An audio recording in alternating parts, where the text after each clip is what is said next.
Today we come to our eighth and final interpretive alternative of Genesis chapter 1, and I'm calling this the monotheistic Hebrew myth interpretation.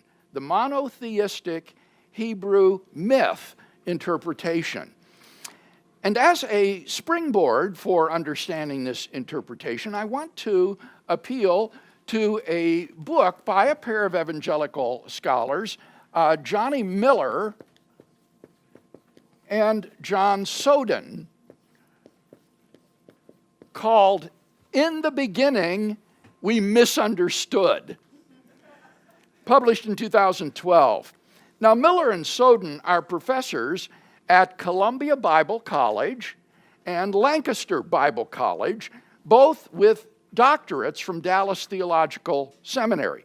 So they have conservative bona fides which are simply impeccable. They can't be accused of being radical, liberal, or progressive scholars. And they argue in their book that Genesis 1:1 to 2:3 is not to be taken literally. And they rehearse the evidence against a literal interpretation of the text, which we've reviewed already in this class when we discussed the literal interpretation. They also agree with the literary framework view of the French scholar Henri Blocher that the days are not chronologically ordered in Genesis 1, but rather are ordered in a kind of parallel or thematic fashion that doesn't imply a chronological week of days. Moreover, they agree with John Walton's view that creation begins with verse 2 of the text and not with verse 1. So in all of these respects, their view is familiar and not new. But what is distinctive about their view is the way in which they understand the Genesis account in relation to ancient Near Eastern mythology. They maintain that the key to correctly interpreting Genesis 1 is to compare it with Egyptian creation myths. Now, they also survey Mesopotamian myths and Canaanite myths as well, but they think that these bear few resemblances to Genesis 1. But, they point out, Israel was in Egypt for some 400 years, and the Israelites had come to worship Egyptian deities. And when we compare Genesis 1 to the Egyptian creation myths, then very significant similarities as well as differences emerge. And the differences help us to see the ways in which Israel sought to correct these pagan myths. Now, reconstructing an Egyptian creation myth is extraordinarily difficult. They admit, and I quote, "There is no single Egyptian account known to date that describes the complete Egyptian perspective on creation. Instead, we have to put together a mosaic of bits and pieces recorded in various documents. These documents represent a mixture of times and theologies covering more than 2 millennia, many of them in tension with one another, a situation that did not seem to bother the Egyptians. For the most part, Egyptian creation documents consist of brief statements or allusions scattered among many inscriptions, such as pyramid texts, coffin texts, the Book of the Dead, and other inscriptions. So there really isn't a creation story available in Egypt, but they cobble together these various inscriptions from tombs, from coffins, from various other monuments, and in that way try to construct a coherent picture of what these Egyptian theologians believed about creation. Now, they summarize the Egyptian creation myth in the following way, and I'm going to read now a very lengthy quotation of their summary of the view of creation in these Egyptian myths. Quote, "Before the beginning of creation, there was only an infinite, dark, watery, chaotic sea. There was nothing above the sea or below the sea. The sea was all there was.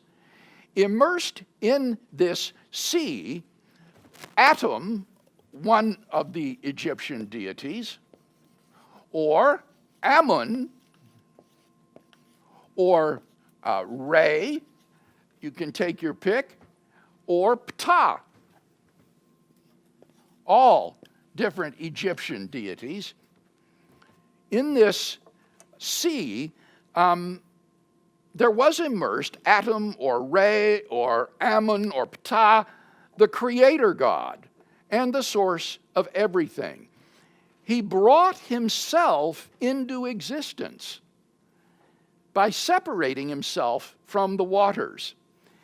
Egyptian cosmologies that view Amun as the creator, or as even one of the four initial qualities of the pre-creation matter, namely watery, unlimited, dark, imperceptible. Those are the four characteristics of the primordial sea: watery, unlimited, dark, imperceptible. Those myths that view Amun as the creator, or one of these qualities from which creation emerges, would then also understand the wind to be present in the water, because Amun was also the god of wind. Since Atum, Amun, and Re are all connected with the sun, light was then in existence, even though the sun itself had not yet risen. They go on. While several means of creation are used interchangeably in the Egyptian accounts, including sneezing or spitting and masturbation, in many accounts, Atum, or one of the other gods noted above, spoke the universe into existence. This new creation, or the universe as conceived by the Egyptians, began with the separation of the waters to create the atmosphere, a bubble of air known as the god Shu, S-H-U. Shu was the god of the sky, or the atmosphere. Created this atmosphere in the midst of the endless mass of water. Atum's command separated the surface of the waters in the sky, which is the goddess Nut.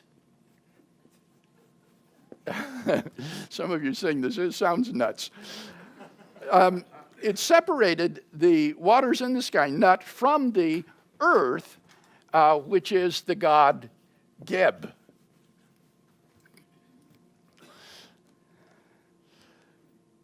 The waters receded, and the first mound of earth appeared. The sun, or Re, already in the waters, Nun, before the separation of the atmosphere, rose for the first time as the main event of creation.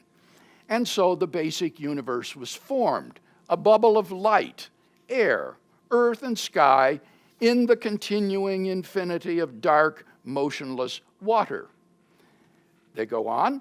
The universe was actually composed of thousands of gods, all of which were part of Atum in the Egyptian understanding, because all the elements and forces that a human being might encounter in this world are not impersonal matter and energy, but forms and wills of living beings, beings that surpass the merely human scale and are therefore gods. Into this universe, Atum commanded the creation of plants and animal life, Re formed man as his image, or Khnum, yet another Egyptian deity.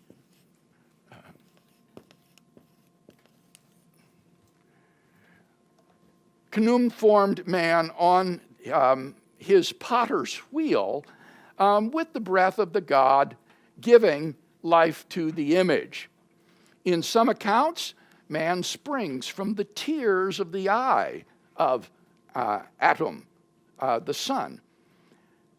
After speaking into existence the universe and its millions of gods with their towns, shrines, and offerings, Ptah rested with everything in order. In Egyptian theology, all of creation was done in a single day, which was called the first occasion. At the end of the day, when the sun traveled through the Egyptian underworld, it fought the enemies of order to arise victorious the next day. So when the sun sets, it goes through the underworld and fights with the deities of the underworld, which would bring disorder, until it rises again the next day.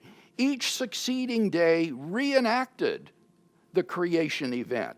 The sun had won its victory over the enemies again and begun a new day of order. Now, is there any question that anybody might have about this composite Egyptian myth of creation? You say it's composite. Is there any one thing that's true of all of them? Any part of this? Yes, that's I true do. for all? That's a very good question, because I can't emphasize enough that there is no coherent, unified account. This is a mosaic that's been cobbled together by these modern scholars that represents different theologies from different Egyptian cities like Heliopolis, Thebes, and Memphis. And they've cobbled it together, and these texts are spread over more than 2,000 years. So are there any elements that are common? I think, and we'll talk about this more later, that one of the most principal common elements would be what we could call monism. Namely, that multiplicity and diversity all emerge from an undifferentiated primal state of affairs. And this was represented by water and darkness, because water is so amorphous, it can take any sort of shape. In their thinking, they were unaware of the molecular structure of water, of course.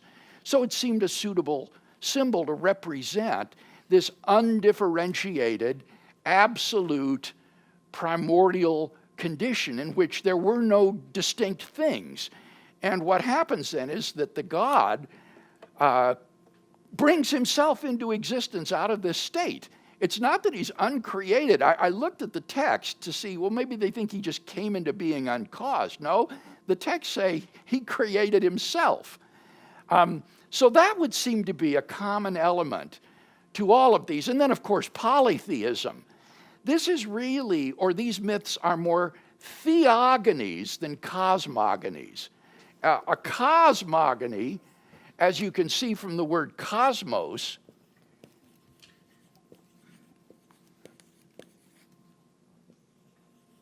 a cosmogony is an account of the origin of the world. But a theogony, as you can see from the word theos, which means God, is an account of the origin of gods. And so these are, properly speaking, theogonies about how the gods come into being out of this primordial, undifferentiated condition. So those would be a couple of elements that would be common to all of them. I believe you referred to Israel during the 400 years they were in Egypt. Were you saying they could be categorized as polytheistic during the time they were there? Or some of them maintaining their monotheism that they got from Abraham as when he moved? I think what Miller and Soden are referring to is that some of the Israelites had figurines or statues of Egyptian deities in their homes, and that therefore they had become infected with Egyptian religion. And for that reason, they think it shouldn't be so surprising if these old traditions underlying Genesis would betray some of the influences of these Egyptian religions. But I don't think they're suggesting that they were out and out polytheists. Yeah, this was especially curious to me. I have a close friend of mine who's saying that Israel didn't become monotheistic until after Egypt and much later. And so your reference to elements of polytheism in Israel and Egypt was especially curious to me, and I was wondering how accurate or how true that would be. So. Yeah. I'm only responding to what their view of this is, and I don't think they commit themselves to so radical a thesis. All right, now Miller and Soden draw various points of similarity with Genesis, but also point out significant differences. What they maintain is that the goal of the author of Genesis is not to correct the physical descriptions found in these Egyptian creation stories, but rather to correct the theology of creation. For example, the author of Genesis, they say, completely demythologizes the natural world. He gets rid of all of these gods and goddesses and instead has a single creator God who is the source of everything else and who is not himself self-created or comes out of the primordial water, but is rather a transcendent and sovereign deity. So they write, and I quote, "In most cases, the biblical writer uses common motifs to demonstrate the stark differences in the Hebrew presentation of God. In other words, the considerable differences show that Genesis is not copying, but recasting the events of creation in order to argue strongly for a different theology," end quote. So the people of Israel reject the polytheistic pagan myths and substitute for it, as it were, a Hebrew monotheistic myth about the creator God of Israel. Now, here is how they summarize the Hebrew creation theology, which is opposed to the creation theology of Egypt, and I quote, "Moses does not directly dispute the events of creation, but he uses common Egyptian perceptions of creation to present a radically different and unique understanding of God and his relationship to man in this world. To summarize these distinctions, still quoting, 1, God in Genesis exists independently of creation and is not created or self-created. God in Genesis exists independently of creation and is not created or self-created. 2, God alone transcends creation. There are no other deities, no other transcendent beings. God alone transcends creation. 3, God is sovereign over all creation. There is no sort of warring factions, no sort of obstacle to be overcome. Rather, God is completely sovereign over the created world. 4, God alone is deity. God alone is deity. Not only is there no account of the creation of gods, there is the clear implication that no other gods are created. So it's not simply that God is over the hierarchy of other deities, but there aren't any other deities. There are no other gods that God has created. 5, mankind has great significance and value as God's image. Mankind has great significance and value as God's image. Mankind, they say, replaces the sun as the central focus of creation and the climax of that creation. And finally, 6, Israel was to celebrate the rule of God in their lives by imitating their Creator in work and rest each week. Israel was to celebrate the rule of God in their lives by imitating their Creator in work and rest each week. They say this weekly respite presents a dramatic shift from the daily conquest of the sun god over chaos, his rebirth each morning, and the daily grind of uncertainty in each Egyptian day. Any question or discussion of those 6 distinctives of the Jewish theology of creation in contrast to Egypt? So just to clarify the purpose of this this idea here is to say that there's a possibility that the account of Genesis is not a literal account, it's more a corrective, just a theological corrective? Yes. Yes, that's right. That we shouldn't be surprised on their view if the Genesis account retains a lot of these mythological elements, like the primordial darkness and the water, the Spirit of God or the wind moving over the surface, things of that sort, because that would be the cultural background of Israel. But what the Israelites sought to correct in this was, I think we could say fairly, principally, they sought to correct polytheism and replace it with monotheism. And that then results in a very different kind of God. Now it's not one that's self-created or created by other deities, but it's a transcendent God, a God who's over all creation. There are no other gods.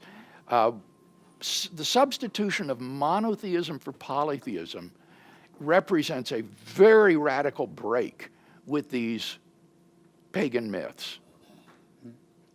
Yeah, so I guess later, are you gonna maybe point out some biblical, whether how the Bible would address that concept itself, or if it does? We will give a critical analysis of this Okay. view. Yes, certainly. Yeah. We'll start that next week. But right now, we're just trying to lay out fairly the view that they express. Perfect. So if I'm following correctly, this isn't to be kind of confused with the N.T. Wright's view, but this is not necessarily a polemic against the Egyptian mythology then. Now, I'm not aware that that's N.T. Wright's view, but that certainly is a view that is popular among certain Old Testament commentators.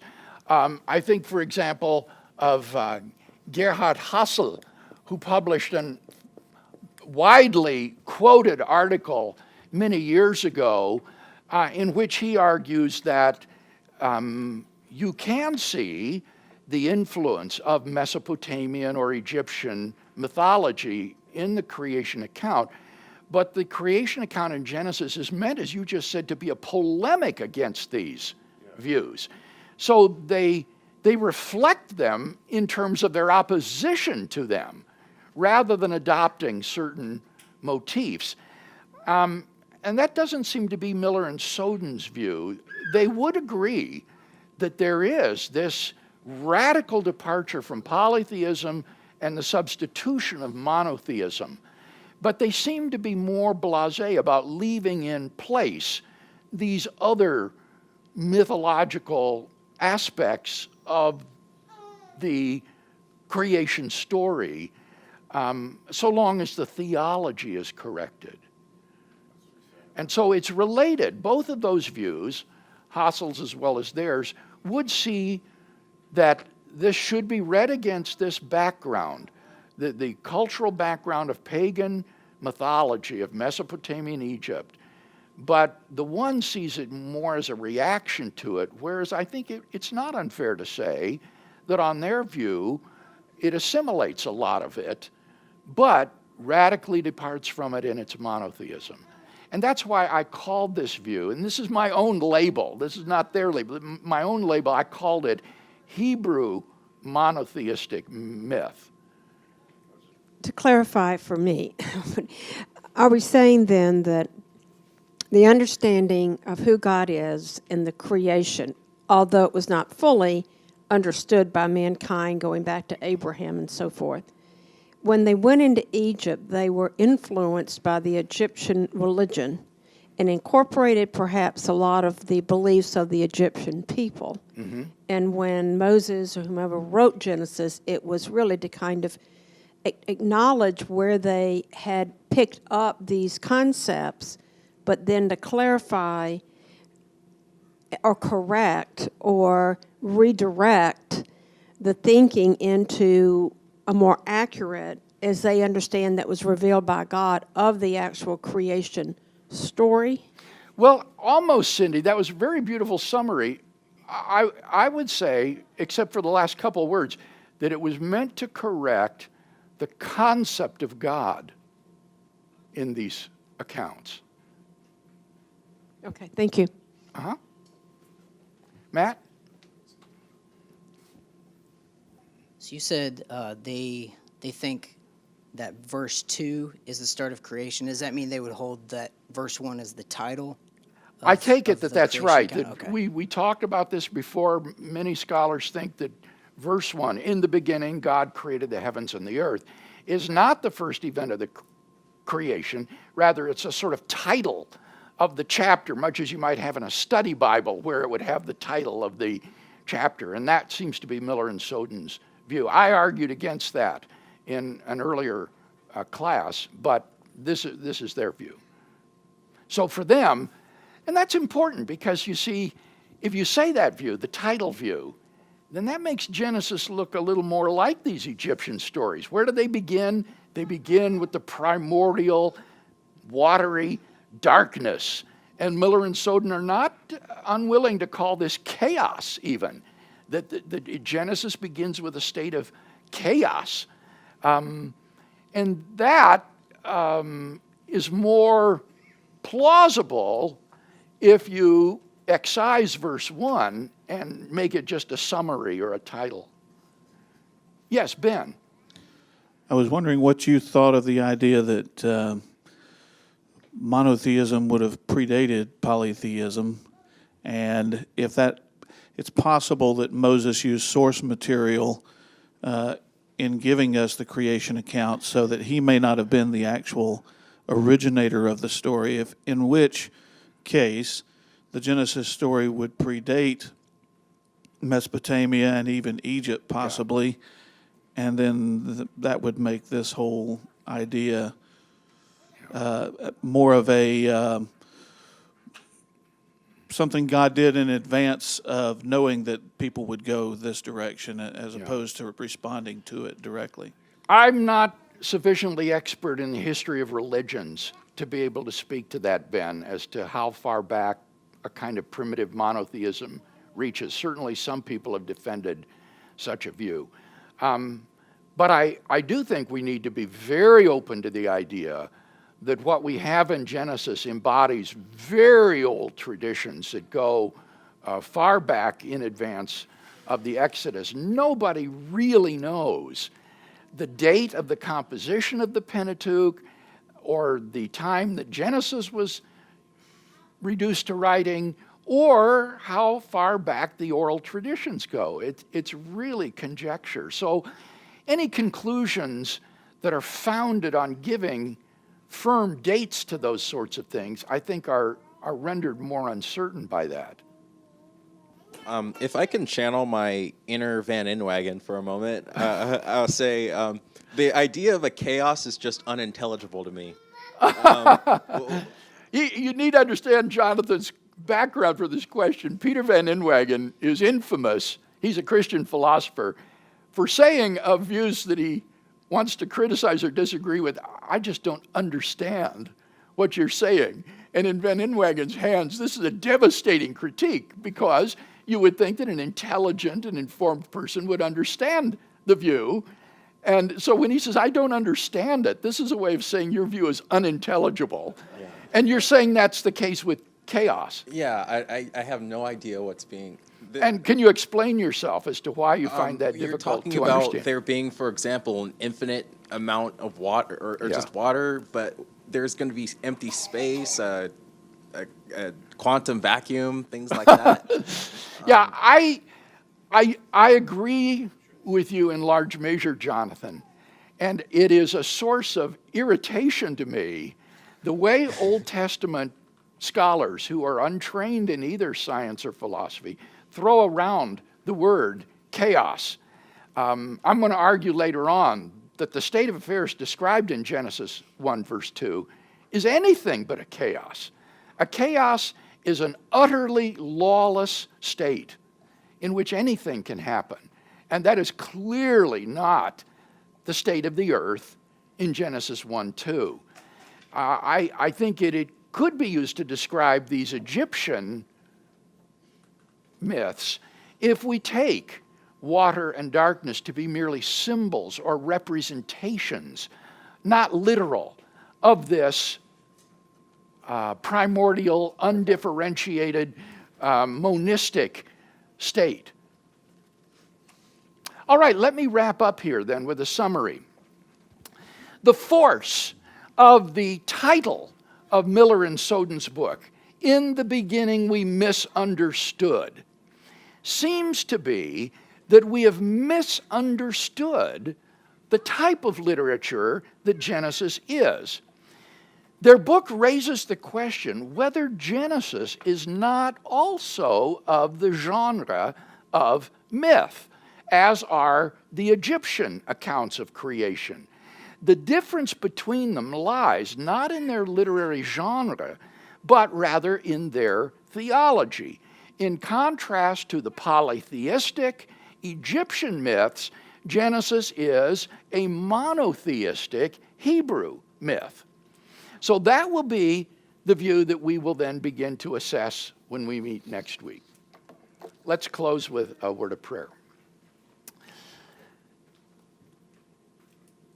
And now may the God of creation, who spoke the worlds into being and who created in us a new spirit and a new heart, fill you and equip you to live for the praise of his glory throughout this week. In the name of Jesus our Lord, amen.